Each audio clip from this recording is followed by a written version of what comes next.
Okay. Hello, this is Cassie Griswold from the University of South Carolina, Beaufort, and today I am honored to welcome Alison Stone, an acclaimed poet who is the author of multiple poetry collections, and her poems have appeared in prestigious publications such as the Paris Review and Plowshares. She has also been awarded the New York Quarterly's Madeline Sadin Award and the Poetry Foundation's Frederick Brock Prize. In addition to her literary achievements, she is also a licensed psychotherapist, bringing a unique perspective to her writing. Miss Stone, thank you so much for joining me today. Glad to be here. All right, so my first question about suburban development in your book Informed is what inspired you to write suburban development, and was it based on personal experiences? So, what inspired it? It's a jeweled sonnet crown, which is a series of sonnets where the last line of one leads to the first line of the next. And what makes it jeweled is then there's one more sonnet at the end where you take all the first lines and make another sonnet. And I had read Patricia Smith's Motown Crown. Hers actually is rhyme and meter. And I was so blown away. And I thought, wow, someday I would love to write a sonnet crown. And then I just wrote the first poem just as a poem and thought, I could go off of this. So I just started and then I thought, I'm going to do a jeweled sonnet crown. So it was the form. My whole book Informed is poems in form. And I let the forms kind of challenge me. So Yeah, that's what led to it. that's really cool. Um, I was reading some of them, and your like each of those lines, like it like related to your last paragraph, and then it like also related and started your new paragraph. I thought that was very cool. So did that like happen as you were writing, or like did you kind of have the ideas and like stitched it together using the sentences? That's a really great question. I used the sentence because the sentence is a pivot to see what would come from that. We know what led up to it. And also every line appears three times because then it's in the sonnet at the Mhm. end. So I did try to pick sentences that were open rather than closed sentences. Yeah, that's really cool. Yeah. All right. So my second question is suburban development paints a clear picture of suburban life. How did you approach creating such vivid imagery in your work? So I have to tell you something I discovered is that I always thought I grew up in the suburbs and people who grew up in the city would be cooler. But my town was big enough that it was allowed to be a city. And a few years ago, it made itself a city. So technically, I grew up in a Oh. city, but the emotions around it and the way that people behaved was very suburban. So I just Mhm. used a lot of the images from my own childhood. And I wrote about those things when I was around your age, is when I started writing poetry. So I had one perspective writing about that life. And now, afterward, looking back on it, having my own teenagers and seeing how different their lives are made me think of, like, I know their school isn't perfect and they laugh at the anti bullying programs, but people don't walk down the hall being taunted the way they did when I was in school. So if somebody was fat, people would yell Tubblard. And I was a punk rocker before punk had made it out of the city. So they would just follow me around saying, your hair is blue, your hair is blue. And that doesn't happen now. And so that's a very particular experience.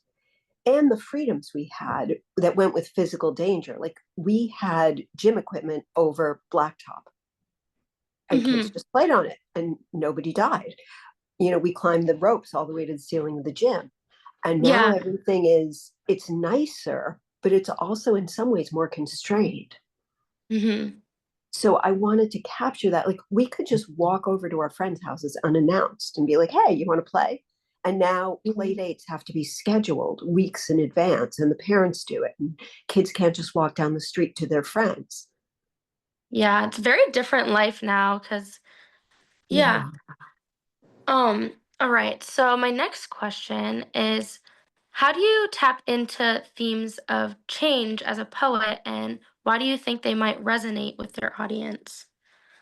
Well, change is it's the only constant. Who said that? The only constant is change. And that Bowie song Changes was very important to Hmm. me when I was younger. And the idea that things are so different now from when I was growing up. So when I look back, and especially as I said, having kids around those ages, it was like, oh, I was changing, being a teenager, being a kid, so much is changing all at once. And then looking back at it with adult eyes, seeing what I sort of knew but didn't see fully. Hmm. So I think that's how, and also if you start with the concrete, my very first teacher said poetry is not in your feelings, it's not in ideas. Other poets have said that. It's in your hair and the table. So I went with these very specific, anyone who grew up around when I grew up, like that time period, the yellow kitchens and the particular tiles and the way that all the girls had their hair cut. It was just, you see it, you recognize it, it's sort of in our bodies. Yeah, very retro. It's the Yeah, vibes I and get from the film. a lot of it's come back too. My kids are Yeah, like, why don't you have those clothes anymore? I know. Some stuff comes back in style and now it's like vintage and chic, you know? It's Yeah, very, yeah. Um, so something new that I wanted to ask was I did a little bit more research and I found that you are super into tarot cards and I noticed yes. that you had that in your poem and I wondered if that was like relating to you as like your personal experiences like when you were a kid, if you like were interested in that when you were younger or... Yeah, I've created a tarot deck. I spent 10 years doing one painting for each of the cards. And Yeah, I I have read one book that. of poems that's each card. But yeah, somebody gave me this as a game. It was a deck of tarot cards with poker chips, and I was so fascinated by the images. But I think also kids, particularly girls who are so powerless, want anything that says there's more power than what Mhm. you're aware of. So I think that was some of the draw, but I've also been naturally spiritual and very connected to nature. And I didn't know all those things went together, but I knew I could just look at these cards and be, fascinated. It was the basic Rider Waite imagery, but it was, I guess they didn't want to pay for the good color. So a lot of it was just tan and flat. Yeah. That's why Yeah, when I I did noticed my that deck, theme. Yeah, I noticed that theme in your poem of like when you're like a kid and you like don't have any power, you like wanted to find. So like I thought that was cool. yeah. And that's what, a lot of the TV shows I liked, like Bewitched, where she was a witch and she could make magic, or Mhm. The Bionic Woman, and Wonder Woman, even though the Yeah. female superheroes were in sexy costumes and they were, for the male gaze, but at least they Hmm. were breaking stuff. At least they were strong. Yeah. Oh, on that, Yes. you mentioned Bewitch in your poem, and you mentioned that the actor might like got raped and stuff, and that was I wondered why you would have added that into your poem. Oh, so she didn't get raped. She was in a movie called A Case of Rape, Oh. which Oh. was one of these. And the way that they were dealing with that, it's the first time she told no one. And they were trying to Mhm. bring this out as a subject. Whereas now everybody Oh. knows this is a thing that happens. But I guess they were showing how women were blamed. I didn't see it. But the thing about growing up with commercials is you just hear the same things over and over again. Like I could still Mhm. sing you cereal jingles from cereal I never ate just because Yeah. that filled my consciousness. Whoa, I did not get So, that from that. That's cool. yeah.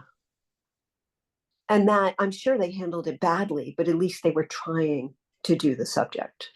Yeah.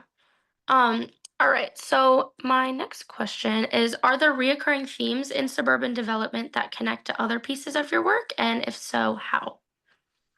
That's a good question. I think, well, when I was making these poems, it was during COVID. So I was locked down and I wrote a lot of poems. And most of my other books had some formal, some free verse, because I'm not a formal poet. I just like some formal poems. And I separated them out and I put all the formal poems in informed and the free verse in a book called To See What Rises. So those poems were on emotionally the same themes. But I think the form themselves, the fact that there are a lot of forms with repetition, there are guzzles, there are pantoums, did lead to certain themes like what repeats, childhood repeats, Mm. memory repeats. So I think that linked, and there are, I think, other poems about growing up. There was one about being in school and watching the clock, one about acting in Rocky Horror. So they did go back to that time. Then there are other pantoums and guzzles about other themes that don't relate to suburban development, which was very much a looking back at a particular time. in my life and in, the world. Yeah. Um, so my next question is, what is the message that you hope your audience takes away from this poem? That it's really possible to write a jeweled sonnet crown. But other than that, that whatever life gives you can be turned into art. Again, this feeling I had of like, oh, I would have been a cooler poet if I were in the city. That everyone's experience, which in some ways are unique and in some ways they're also cultural and of a time, can be turned into a poem. So that would be my message. And also, things really sucked for girls and women. Let's not go back there. That would be my other message. Yeah, for sure. I don't get Um, the trad wife thing. It's like, did they mhm. never see women live that? Right? Like, and I noticed in your poem you talked about how like boys would go outside and play, and then girls would be like watching through the window, like in the kitchen. Like that was their form of like free time. Like, Yeah, I mean, we could play outside too, but we just had very different games. And I yeah. meant more that the boys got the outside chores. So my brother had to mow the lawn once a week, but I had to do the dishwasher and the table, which are every day, just the cyclical endlessness of it all. Mhm. And I guess maybe that worked with the jeweled sonnet crown because it is so Yeah. cyclical. I feel like I see that like in relationships all the time. It's just like very uneven. Well, especially you're, down south where I think it's even worse. But I've read that even in relationships where everyone tries, they're like, okay, we're going to be egalitarian. Once you have a baby, it falls back. Hmm. So I've had to really work in my own relationship to make sure I'm not getting stuck with that. Hmm. And then the whole emotional labor, which I didn't even know was a thing until I realized I was weighed down with it. Yeah. All right. So, how do you think suburban life influences identity, and how does that influence appear in the poem? Oh, another really good question. So in that time period, there was one way to look, there was one way to be. And so you were one of the cool girls, or you were, a wannabe, could sort of, or you were just like one of the losers. So when I realized I didn't really want to be that, I just went to this other thing. And I fortunately had, punk rock friends from the city. But the school people thought of me as one of the loser people. And years later, some of them saw me and they're like, you were so cool, but we didn't know it. It's like you were taunting me. You made my life miserable. So, you Mhm. had to wear the Levi's and you had to wear the Izod shirts or chino pants. And the girls all had the feathered hair. And it was so homogenous in a way that Yeah. it isn't now. Like there's space for everybody. And it's really nice to see. I mean, I'm sure it's not perfect. And, people are Hmm. people and they can be mean, but it's not. There was this ruling clique. Yeah, And I don't really see the hierarchy in like school anymore. It's very different than like movies, how they represented like. yeah, my kids think that's so funny, like 80s school movies. I'm like, was it really like that? Do you not have homecoming court and prom queen and king? I know people still have prom queen and king, but do you have the homecoming court, which was We like all the do. pretty girls? You do. Okay. Yeah, we do. But I mean, it's not that big of a deal as it was. Yeah. Actually, I'm running for it now, and I have Are won you? homecoming freshman year and junior year. So Oh, congratulations. thank you. But I'm definitely not considered like one of the most popular, but So you it's have to very different campaign for it? now. You said you're Yeah, a running for little it. You have bit. to. Yeah, well, Wow. so there's different like voting rounds, and you like make it, and you like put posters around the school. Yeah. I didn't know that's not how they did it when I was growing up. Everybody just voted. It was one vote, and the most popular Mhm. people won. Yeah, no, it's very different now. It's kind of like who wants it most, and then. Oh, that's cool. Yeah. And I've heard some places are even like having a trans girl be the homecoming queen just to Hmm. make a point. Yeah. All right. So my next question is lastly, for the readers or Yeah. writers exploring themes of change and personal history, what advice would you give them? Well, different for readers and writers. I think readers, the whole point is let work resonate with you. let it change you. That's what poetry is trying to do. That's what music does. That's what any art does. And, it grows empathy. So hopefully, maybe it could heal something, or people can feel less alone if they're having an experience. And for writers, I would just say read so many different types of, if you're a poet, read all different types of poetry. Read old poetry, read rhyming poetry, read free verse. And change it's a theme anybody can work with because we're all going through it. So that would be my advice. Yeah, that's very inspiring. Thank you. Um, is there anything else you would like to add that I did not touch on? Let me see. Just again, the idea that there's no right experience to make poems out of. Whatever you go through can be a poem.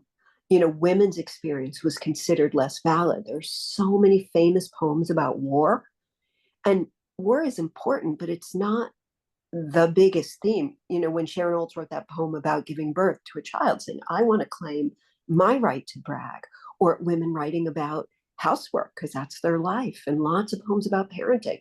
Whatever it is you do is valid to put into a poem. It's very beautiful.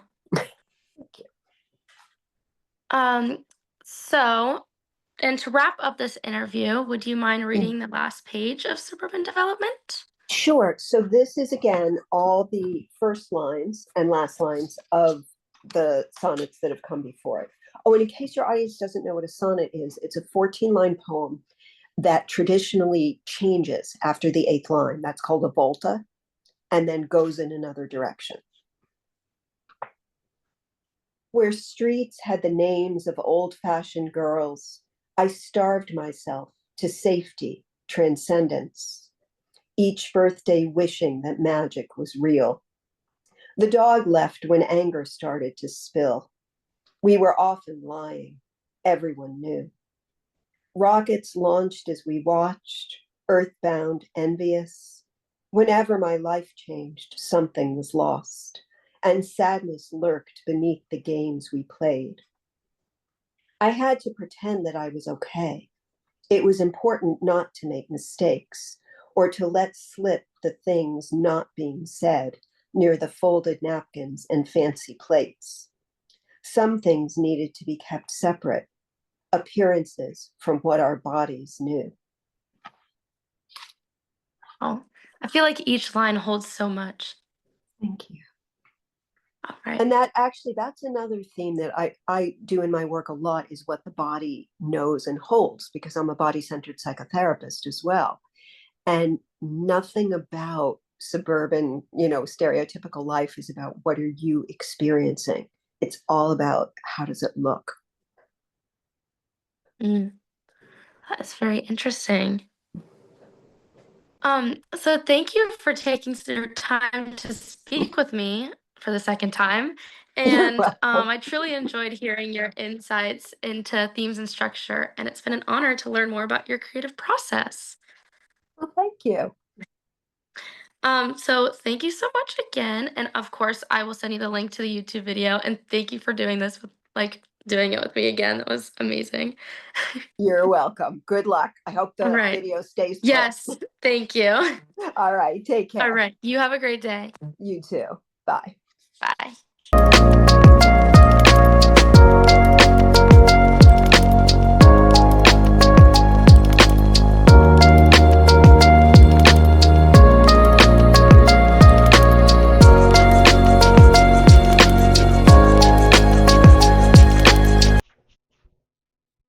Suburban development. Our streets had the names of old-fashioned girls: Nancy, Claudette, Agnes, each house the same. Fathers taught their sons to mow the small lawns. Girls galloped on brooms, fed dolls plastic milk. Mrs. Polanski passed out on our couch. My brother's friend fell off his bike and died. Mom cried, then never said his name again. Is Bishop right that someone loves us all?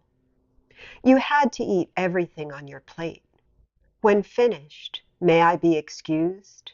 No TV at dinner except during the playoffs. Football time lied. 2 minutes dragged for 12. Longing to be somewhere else, I starved myself to safety, transcendence. I starved myself to safety, transcendence, skin pale as the angels I imagined. Did angels start as humans and then die? Ann Stevens had a problem with her lungs. She was skinny, but still came to brownies. Then an ambulance parked in her driveway, and her parents and sister moved away. My parents acted like she went with them. One evening on TV, a case of rape. The ad blared, the first time she told no one. The raped woman used to star in Bewitched. People kept saying that it was her fault. She couldn't twitch her nose and make things change. Each birthday, I wished that magic was real. Each birthday, I wished that magic was real. Otherwise, making wishes was pointless. Tarot cards, Ouija board, ESP book, trying to move a pencil with my will. No luck. I was stuck in the mundane world with friends who left, with arguments and chores. My brother got outside, I got kitchen. Any fool could see it was a bum deal. Were kitchens the reason women were so mad? Outside had breezes and the neighbors' cats. Meals had to be planned, cooked, served, then cleaned up. Mom was always the last one to sit down. No one waited for her to begin eating. The dog left when anger started to spill. The dog left when anger started to spill. I knew what night it was by the TV. We watched the detective shows that Dad liked. Kojak's bald head shiny as Farrah's teeth. Being shot at didn't mean you would die. Some episodes, men slapped their girlfriends. Then everything was okay and they kissed. That was dating. Marriage was the dishes. We wore braids with plastic bows, shorts under our dresses in case someone pulled them up. There were 5 girls on my street, so someone always had to be the person left out. For favors, we'd say, "I'll be your best friend." We were lying, of course. Everyone knew. We were lying, of course. Everyone knew there were secrets under the tablecloths, the makeup, in the trunk of the new car. I envied Sue her family's honest mess. Her parents were the only divorced ones. None of the other mothers had to work for money and not join the PTA. Sue was strong, so no one teased her. Ropes hung from the gym ceiling like huge worms. Even if I burned my hands, I only got a couple inches up, then dropped. It would have been nice to enter the sky. Sue was the only girl to reach the top. The rest of us watched, earthbound, envious. The rest of us watched, earthbound, envious, while astronauts got to visit the moon. We saw the moon on nights we went outside. We could see stars, too, or were they airplanes? I couldn't figure out what to wish on. That was even before we learned some stars are dead, and also that our bodies are made from them. Do siblings get the same stars? They didn't get the same anything else. Dad hated Mom's friend Harriet because she was a woman's liber, with short hair and a laugh that filled the room. She talked about changing things, which scared me. Whenever my life changed, something was lost. Whenever my life changed, something was lost. Each time a friend moved, I watched more TV. Nixon declared that he wasn't a crook. I had liked him because he did something with pandas that made the news anchors smile. The bears meant China wasn't mad at us. A Cuban family moved onto our street. They weren't communists, so it was okay. Lisa and I were obsessed with horses, play ones we had and the real ones waiting. Then Lisa's father's shoe business took off, and she moved to a big house with a barn. I still saddled and cantered my plastics. but sadness leaked out from beneath the game. Sadness leaked out from beneath the games played on fields or boards in parents' bedrooms. Sometimes Mom and Dad were mad and didn't speak to one another. Tell your father dinner's ready. Ask Mom to pass the salt. Then they went back to talking, but the air was charged. I got a lot of stomach aches. Being sick meant you could nap on the couch, watch TV all day, and eat popsicles. When I had a fever, I'd watch, then doze, half-seen plots mixing in with my dreams. If I needed something, I rang a bell. Mom was sweet unless I stayed sick too long. Then she got scared and snapped, "Stop coughing." I had to pretend that I was okay. I had to pretend that I was okay, not talk about the boys who followed me home and knocked the books from my hands. They smirked and made noises about my new body. Jill had breasts too and kept a thick vest in her desk.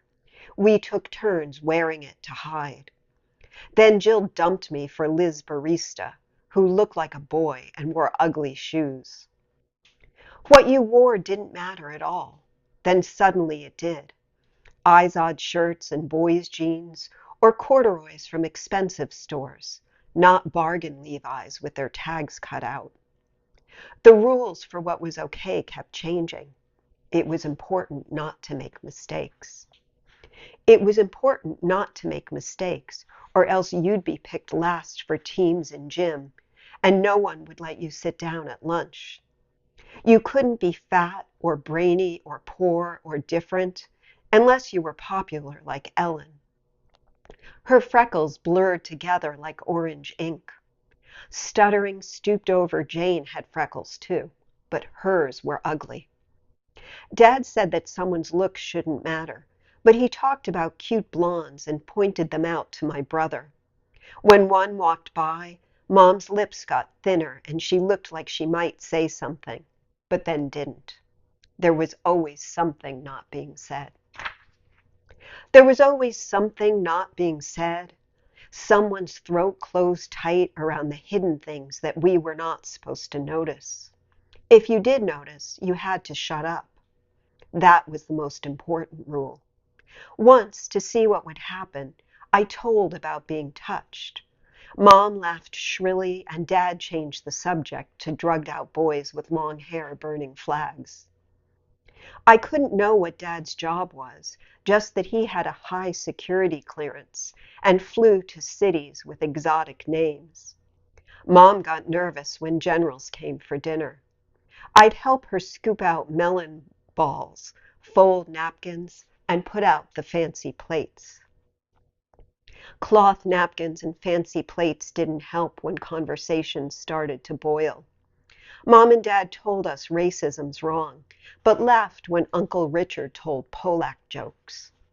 There was one Chinese kid in my class, Steve Chang. No black kids till a program busts them in. Then the program ended and they left. A few of us were Jewish, but we sang the Christmas songs, so it wasn't a big deal. We pledged one nation indivisible until the school board added under God, which made my parents mad. They liked God, but some things needed to be kept separate. Some things needed to be kept separate, like boys and girls sports teams, like church and state. When school started a minute of silence for prayer or meditation, parents who thought God belonged in church told their kids to get up and sharpen pencils. I was supposed to be one of the pencil kids, but I liked the quiet. When it was quiet, I could look around and watch people tap fingers or eat their hair. The sharpener got full. Did anyone know what prayers we were supposed to say? The teachers didn't care. What mattered was appearances, not truths our bodies knew. Appearances, not truths my body knew, controlled how I acted. Everyone was controlled by something. I could see the strain in my parents' eyes, hear the fear behind the cool girls' jokes. No one wanted to not get invited or be the one always made it. Boys could sometimes be honest, hit other boys, and make them bleed. Most families had 2 children. Some had 3. When Anne died, her parents only had 1. Each house had the same sized yard with tulips and a swing set. You could choose the colors. Children shot baskets in driveways or played on streets with the names of old-fashioned girls. Where streets had the names of old-fashioned girls, I starved myself to safety, transcendence, each birthday wishing that magic was real. The dog left when anger started to spill. We were often lying. Everyone knew. Rockets launched as we watched, earthbound, envious. Whenever my life changed, something was lost, and sadness lurked beneath the games we played. I had to pretend that I was okay. It was important not to make mistakes, or to let slip the things not being said near the folded napkins and fancy plates. Some things needed to be kept separate. Appearances from truths our bodies knew.